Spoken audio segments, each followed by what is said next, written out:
আয়াত ৪৫।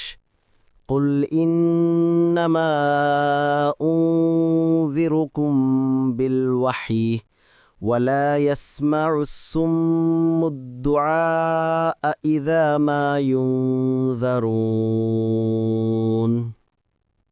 অনুবাদ: বলুন, আমি তো শুধু ওহী দ্বারাই তোমাদেরকে সতর্ক করি, কিন্তু যারা বধির তাদেরকে যখন সতর্ক করা হয় তখন তারা সে আহ্বান শোনে না। আয়াত ৪৬। ولئن مستهم نفحة من عذاب ربك ليقولن يا ويلنا إنا كنا ظالمين